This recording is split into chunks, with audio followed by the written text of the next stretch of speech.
Magandang umaga mula sa Pag-asa Weather Forecasting Center. Ito ng ating update sa magiging tayo ng panahon sa susunod na 24 oras. Makikita natin dito sa ating latest satellite images, itong mga makakapal na kaulapan dito sa area na extreme northern Luzon ay ang patuloy na epekto ng shear line o yung salubungan ng mainit at malamig na hangin sa nabanggit na lugar. Samantala, ito namang easterlies o yung hangin na nanggagaling sa Karakatang Pasipiko ay magdudulot ng mataas na tsansa ng mga kaulapan at mga kalat-kalat na thunderstorms ngayong araw sa eastern section ng Luzon.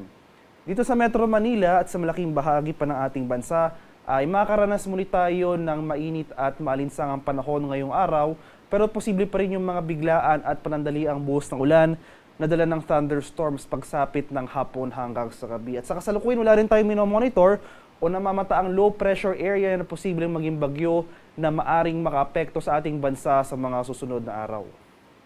At para naman sa magiging lagay ng ating panahon ngayong araw dito sa Luzon, dahil sa epekto ng shear line, asahan natin itong mga kaulapan na may mga kalat-kalat na pag-ulan, pakulog at pagkidlat sa bahagi ng Batanes at Cagayan, kabila na dyan ang Babuyan Islands. At dahil naman sa easterlies, ito yung mainit na hangin galing sa Karakatang Pasipiko, makakaranas rin tayo ng mataas na tsansa ng mga pag-ulan ngayong araw sa bahagi ng Isabela, Aurora, pati na rin dito sa lalawigan ng Quezon.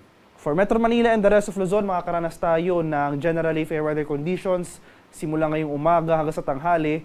Ngunit pagsapit ng hapon hanggang sa gabi, asahan muli natin yung mga tsansa ng mga panandaliang pag-ulan na dala ng thunderstorms. Maximum temperature forecast para sa lawag ngayong araw, posibleng umabot ng 31 degrees Celsius.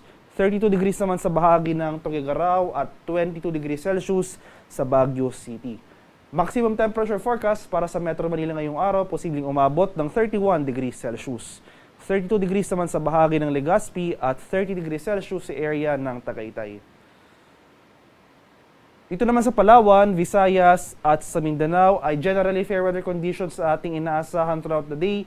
Maghanda pa rin tayo sa mga pag-ulan na dala ng thunderstorms, especially sa late afternoon to evening. So ngayong madaling araw pa lamang, may mga naitala na tayong early morning thunderstorm activity sa ilang bahagi ng Mindanao. Dito sa area ng Zamboanga Peninsula, Northern Mindanao at Barm, panandalian lamang yung mga pag-ulan na ito. Inaasahan natin na mas magiging maaliwalas na ang ating panahon hanggang umaga, hanggang sa tanghali. Pero pagsapit muli ng hapon hanggang sa gabi, posible muli yung mga tsansa ng mga panandalian at biglang pag-ulan na dulot ng thunderstorms. Maximum temperature forecast para sa Kalayaan Islands at Puerto Princesa ngayong araw, posibleng umabot ng 33 degrees Celsius.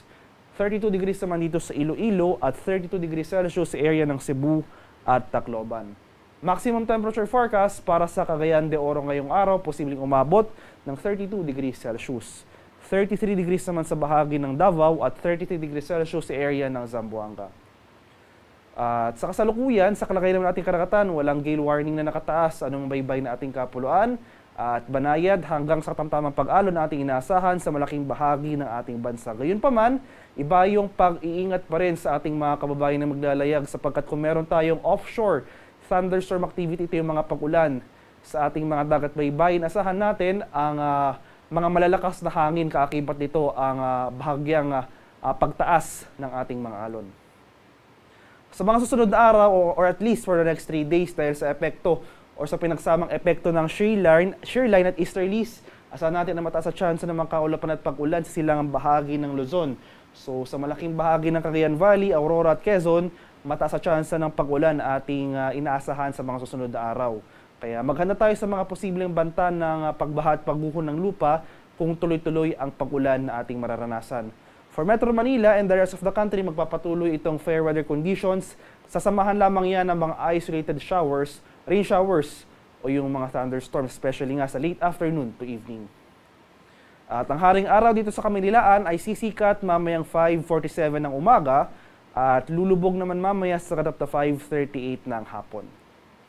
At para sa karagdagang impormasyon tungkol sa ulat panahon, lalong-lalo na itong mga rainfall or thunderstorm advisories na posibleng i-issue ng ating Pag-asa Regional Center sa ating mga lokalidad, ay follow kami sa aming social media accounts at DUST_Pag-asa. Mag-subscribe na rin kayo sa aming YouTube channel sa DUST Pag-asa Weather Report at palaging bisitahin ang aming official website sa pag-asa.dust.gov.ph. At yan lamang po ang latest mula dito sa Pag-asa Weather Forecasting Center. Magandang umaga sa ating lahat. Ako po si Dan Villamil Nag-ulat.